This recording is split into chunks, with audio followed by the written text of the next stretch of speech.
20 years ago, Marcus Thompson lost everything in a single night. His home, his family, his future all gone. But yesterday, as he knelt beside a broken Maserati on the side of the highway, he had no idea that the stranger inside would become the key to getting it all back. The cold December wind whipped across Marcus's weathered face as he emerged from his cardboard shelter beneath the bridge. 3 years he'd called this place home, under Seattle's Interstate 5 overpass, surrounded by the constant hum of traffic above. Every morning brought the same ritual: a dented can of beans from his old army duffel bag, cold water splashed on his face from a plastic bottle, and bitter instant coffee while contemplating which job application would be rejected today.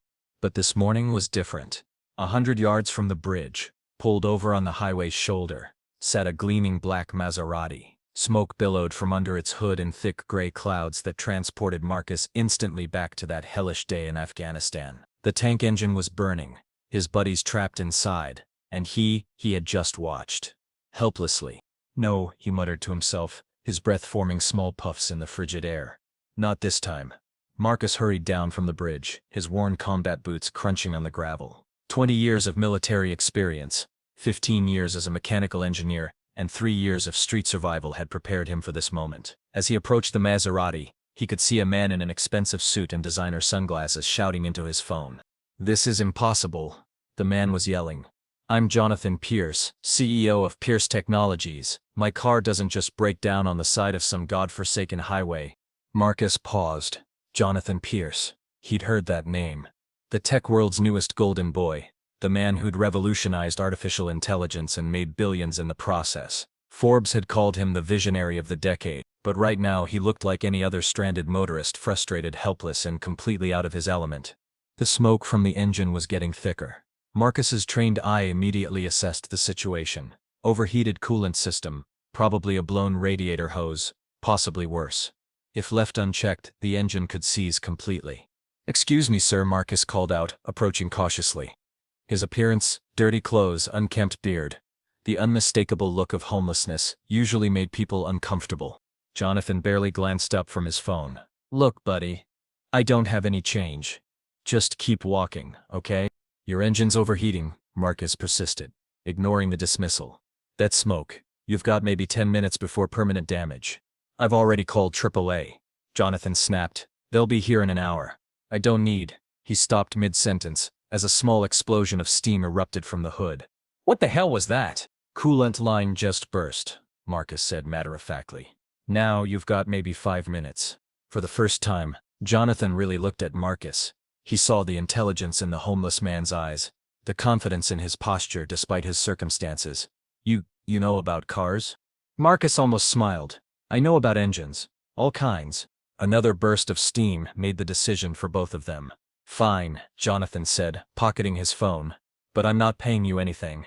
"Didn't ask you to," Marcus replied, already walking toward the front of the car. As Marcus lifted the hood, the familiar sight of a complex engine bay greeted him. The Maserati's twin-turbo V8 was a work of art, but right now it was a work of art in distress. Coolant was everywhere, hissing and steaming as it hit the hot metal. Most people would see chaos. Marcus saw a puzzle with a solution. "Hand me that bottle of water from your car," he instructed. "That's a $5 bottle of imported spring water," Jonathan protested. Marcus gave him a look that could have melted steel. "Your engine block is worth $30,000. Your choice." Jonathan handed over the water without another word. Working with practiced efficiency, Marcus began his diagnosis. His hands moved with the precision of a surgeon, checking hoses, testing connections, listening to the engine's rhythm like a doctor with a stethoscope. Within minutes, he'd identified the problem. A hairline crack in the upper radiator hose had caused a cascade failure in the cooling system. "There," he said, pointing to the nearly invisible crack. "That little fracture just cost you about $3,000 in repairs." Jonathan squinted at where Marcus was pointing. "I don't see anything." "That's because you're looking with your eyes, instead of your understanding," Marcus said, then caught himself. He sounded like his old engineering professor, Dr. Williams, who used to say the same thing during those late-night lab sessions at MIT. Those days felt like another lifetime now. Using materials from his duffel bag, duct tape, wire, and a small tube of epoxy he'd salvaged from a construction site, Marcus began a temporary repair. It wasn't pretty, but it would hold. "Where did you learn to do this?" Jonathan asked, genuinely curious now. Marcus didn't look up from his work.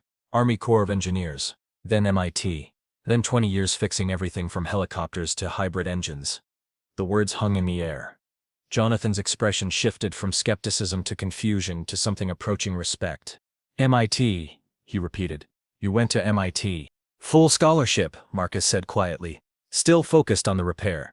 Mechanical engineering, graduated summa cum laude, even had a job lined up at Boeing. His voice grew distant. That was before. He didn't finish the sentence, but Jonathan could fill in the blanks. Before whatever had brought this clearly intelligent, skilled man to living under a bridge. The repair complete. Marcus straightened and wiped his hands on an old rag. Try starting her up. Jonathan climbed into the driver's seat and turned the key. The Maserati purred to life, running smoother than it had in weeks. No smoke. No steam, no angry warning lights on the dashboard. He got out of the car, staring at Marcus with newfound amazement. How did you... 3 mechanics looked at this last month. They said everything was fine. They looked at what they expected to see, Marcus explained. Sometimes the biggest problems have the smallest causes. That crack was maybe 2 millimeters wide, but it was in exactly the wrong place. Jonathan reached for his wallet. I need to pay you something. That was incredible. Marcus held up a hand. I told you I don't want your money. Then what do you want? The question caught Marcus off guard. What did he want? He'd stopped wanting things 3 years ago when wanting had become too painful. But something about this moment, this interaction, had awakened something he'd thought was dead. I just wanted to help, he said simply. Jonathan studied Marcus's face, seeing something there that resonated with him. Here was a man who'd lost everything but hadn't lost his willingness to help a stranger. It reminded Jonathan of someone he used to know, someone he used to be, before success and wealth had built walls around his heart. What's your name? Jonathan asked. Marcus Thompson. Jonathan extended his hand. Jonathan Pierce. And Marcus. Thank you. Really. As they shook hands, neither man realized that this moment, this simple act of one human helping another, would set in motion a chain of events that would change both their lives forever. The sound of an approaching tow truck broke the spell. Looks like AAA finally showed up, Jonathan said with a wry smile. I guess I won't be needing them after all.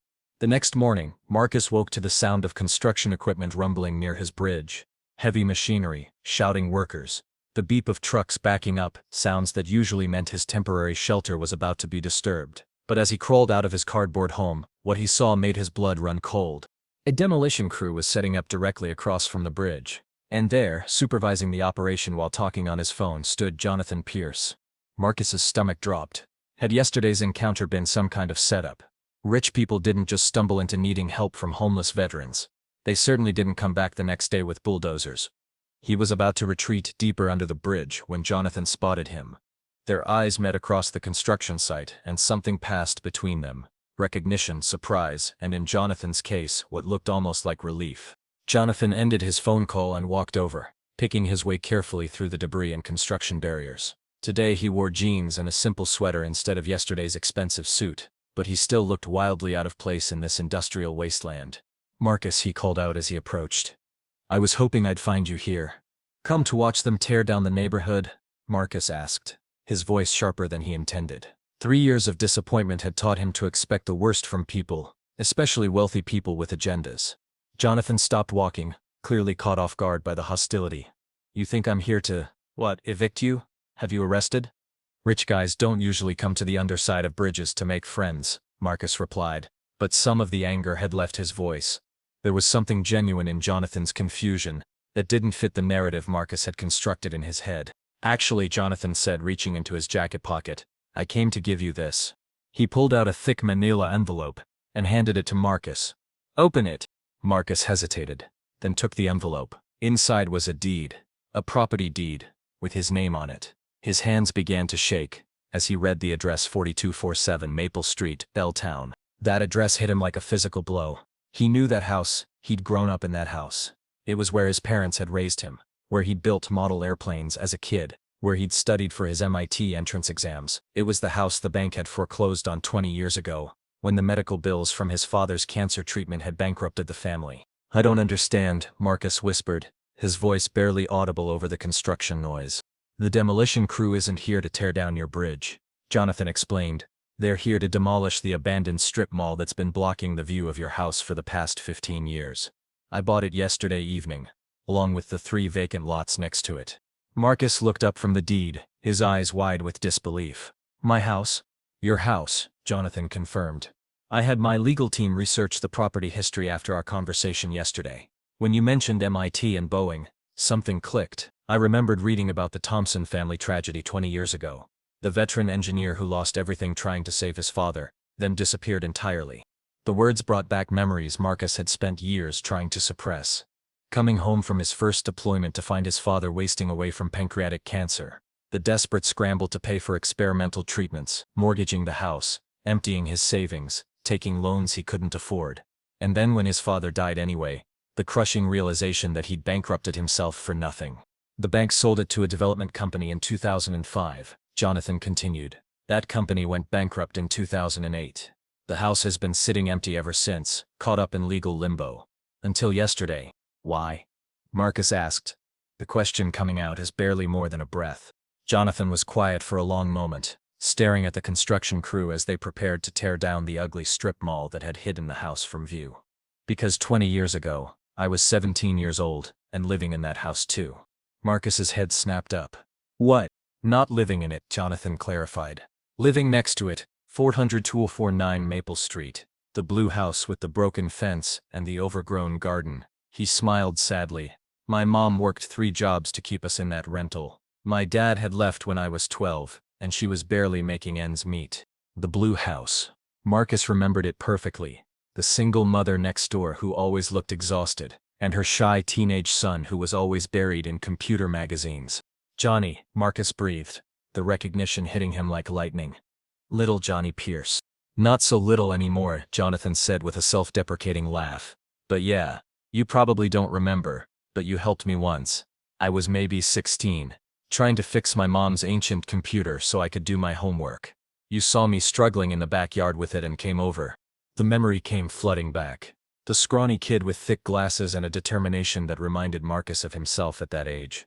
You were trying to upgrade the RAM with a screwdriver and electrical tape. And you spent 3 hours showing me how to actually do it right, Jonathan finished. You didn't just fix it, you taught me. You explained how every component worked, why they worked together, what would happen if you changed one thing. Marcus remembered now. The kid had been fascinated, asking question after question, until Marcus had ended up giving him an impromptu lesson in computer architecture. You said you wanted to build computers someday.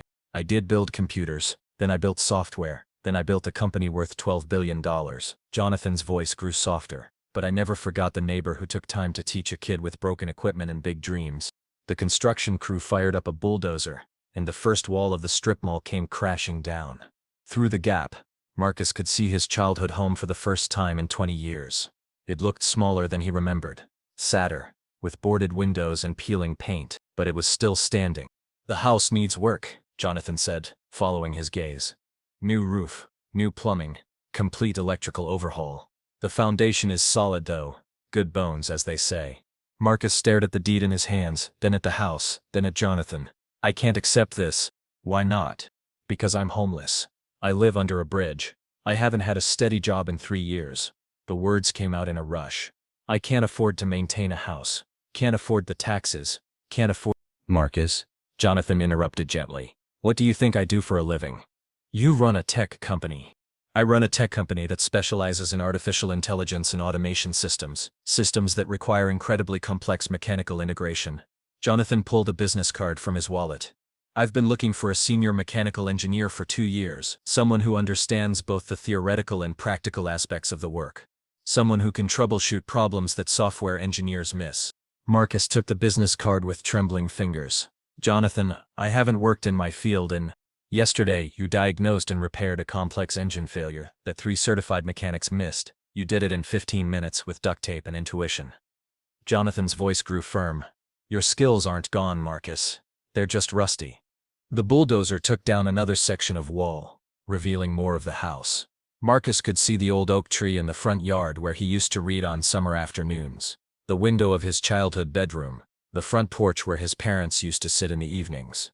There's something else, Jonathan said quietly. The reason I really came looking for you today.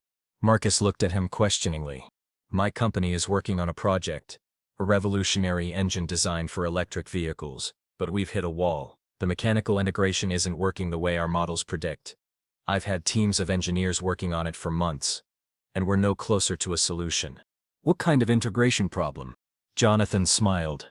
The kind that needs someone who can see the crack in the radiator hose that everyone else misses.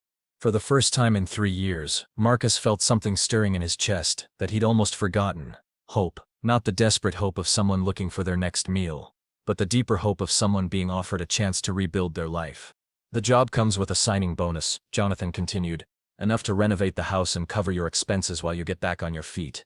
Marcus looked at the deed, at the business card, at the house where he'd grown up dreaming of becoming an engineer. Then he looked at Jonathan Pierce, little Johnny from next door, who'd remembered a kindness from 20 years ago and turned it into a miracle. When do I start? Marcus asked. 6 months later, Marcus Thompson stood in the gleaming conference room of Pierce Technologies, wearing a crisp white shirt and his first new tie in 4 years. Around the table sat 12 of the company's top engineers, all staring at the holographic display showing the revolutionary engine design that had stumped them for over a year. The problem, said Dr. Sarah Chen, the lead engineer, is here. She pointed to a complex junction where electrical and mechanical systems intersected. The torque distribution isn't matching our computational models. Every time we run a real-world test, we get unexpected vibrations that eventually tear the system apart. Marcus studied the display, his weathered hands clasped behind his back. The months of regular meals, steady sleep, and purposeful work had transformed him. The hollow look in his eyes had been replaced by the sharp focus of an engineer solving a puzzle. His beard was trimmed, his shoulders straighter, but the compassion that had made him stop to help a stranger was still there. Show me the failure point again, he said quietly. Dr. Chen manipulated the hologram, zooming in on the problematic junction. The metal fatigue always starts here, then cascades through the entire system within 48 hours of operation. Marcus walked around the table, studying the design from different angles. The other engineers watched him with a mixture of curiosity and skepticism. 6 months ago, this man had been living under a bridge. Now he was their senior consultant, earning more in a month than most of them made in a year. Some resented his rapid rise. Others were genuinely interested in his unique perspective. You're thinking like software engineers, Marcus said finally. You see the system as separate components that should work together perfectly because your models say they should. That's exactly how engineering works, Dr. Chen replied, a hint of defensiveness in her voice. Marcus smiled, the same patient smile he'd once given to 16-year-old Johnny Pierce when explaining computer architecture. That's how theoretical engineering works. But engines aren't theoretical. They're alive. He moved to the hologram controls and began manipulating the display. This junction here, you've calculated the exact torque loads, the precise material stresses, the optimal energy transfer rates. All perfect on paper. And in our simulations, added Dr. Chen. But simulations don't account for personality, Marcus continued. Every engine has quirks, preferences, ways it wants to move. This design is fighting itself because you're forcing it to be perfect instead of letting it be efficient. Jonathan Pierce had been watching silently from the corner of the room. He stepped forward now, intrigued. What do you mean, personality? Marcus's eyes lit up. This was the part he loved most about his work. Remember the Maserati? 3 mechanics said it was fine because they checked everything by the book. But the engine was telling me it was in trouble. I just had to listen. He manipulated the hologram again, showing the stress patterns across the engine during operation. See how the energy wants to flow here? He traced a path with his finger, but your design forces it to go here instead. It's like forcing a river to flow uphill, technically possible, but it'll find a way to break free. Dr. Chen leaned forward, studying the patterns Marcus was highlighting. You're suggesting we redesign the entire junction assembly. I'm suggesting we let the engine tell us how it wants to work, then design around that. Marcus made several adjustments to the hologram, rerouting energy flows and slightly altering component placements. Try this configuration. The room fell silent as the engineers processed his modifications. What Marcus was proposing violated several standard engineering principles, but somehow the whole system looked more elegant. This is impossible, muttered Dr. James Wright, a 20-year veteran of automotive engineering. You can't just redesign core systems based on intuition. Want to bet? Jonathan said with a grin. Dr. Chen, how long would it take to build a prototype with Marcus's modifications? 2 weeks, maybe 3 if we push the fabrication team. Do it. As the meeting dispersed, Jonathan approached Marcus. Walk with me, he said, leading him toward the elevators. They rode up to the top floor, in comfortable silence, emerging onto a roof garden that overlooked the Seattle skyline. Seems like yesterday you were living down there, Jonathan said, gesturing toward the bridge visible in the distance. Marcus followed his gaze. Sometimes it feels like a different lifetime. Sometimes it feels like yesterday. He paused. The house is almost finished. I heard the contractors say it'll be ready next month. Jonathan, Marcus said, turning to face his old neighbor, I need to ask you something, and I need you to be honest. Always. Why did you really do all this? The house, the job, the second chance. And don't say it's because I helped you with a computer 20 years ago. Jonathan was quiet for a long moment, staring out at the city. You remember when my mom got sick? Marcus nodded. It had been about a year after he'd lost his own father, cancer again, aggressive and merciless. You came to the hospital, Jonathan continued. I was 18, scared, had no idea how to handle medical bills or insurance or any of it. You sat with me in that waiting room for 6 hours while she was in surgery. The memory came back to Marcus clearly now. The frightened kid trying to be strong. The overwhelming smell of antiseptic. The feeling of helplessness that came with watching someone you love fight for their life. You told me something that night, Jonathan said. You said that sometimes the best thing you can do for someone is just show up. Be present. Let them know they're not facing it alone. Your mom pulled through. She did. And she lived 8 more good years because of that surgery. Jonathan's voice grew thick with emotion. But you know what I remembered most about that night? Not the fear, not the uncertainty. I remembered that someone showed up for me when I needed it most. Marcus felt his throat tighten. Jonathan, you've been showing up for people your whole life. Marcus. For your father, for my mom, for me, for a stranger with a broken car. Even when you lost everything, you didn't stop caring about other people. Jonathan turned to face him. I became successful, but somewhere along the way, I stopped showing up. I stopped seeing people who needed help. That's not true. Isn't it? When was the last time I actually helped someone? Not donated money to charity or funded a scholarship program, but actually got my hands dirty to help another human being. Marcus didn't have an answer for that. You taught me something about engines yesterday, Jonathan continued. But you've been teaching me something more important for the past 6 months. You've been showing me how to show up again. 3 weeks later, Marcus stood in the testing bay as the prototype engine roared to life. The modifications he'd suggested had worked perfectly, better than perfectly. The engine ran 30% more efficiently than the original design, with 0 vibration issues. Dr. Chen approached with a tablet full of test results, her earlier skepticism replaced by genuine admiration. Marcus, this is incredible. How did you know? I listened, he said simply. The engine told me what it needed. Jonathan appeared at his shoulder, grinning broadly. Congratulations, Mr. Thompson. You just revolutionized electric vehicle technology. As the team celebrated around them, Marcus felt a contentment he hadn't experienced in 20 years. Not just professional satisfaction, but something deeper. The knowledge that he was exactly where he belonged, doing exactly what he was meant to do. There's something else, Jonathan said, pulling him aside. I've been thinking about what you said about showing up for people. I want to start a foundation. Not just writing checks, but actually helping people who've fallen through the cracks. That sounds like something the world needs. I want you to run it. Marcus stared at him. Jonathan, I'm an engineer, not a... You're someone who shows up, Jonathan interrupted. You're someone who sees potential where others see problems. You're someone who understands what it means to lose everything and find your way back. Marcus thought about the man he'd been 6 months ago, homeless, hopeless, convinced his life was over. Then he thought about all the other people still living under bridges, still waiting for someone to see their potential, still needing someone to show up. Okay, he said, let's show up. As they shook hands, Marcus realized that sometimes the most broken things, engines, lives, dreams, just needed someone willing to listen to what they were really trying to say. And sometimes, if you were lucky, helping one person could create a ripple effect that changed everything. The boy next door had grown up to become a billionaire. The homeless veteran had rediscovered his purpose.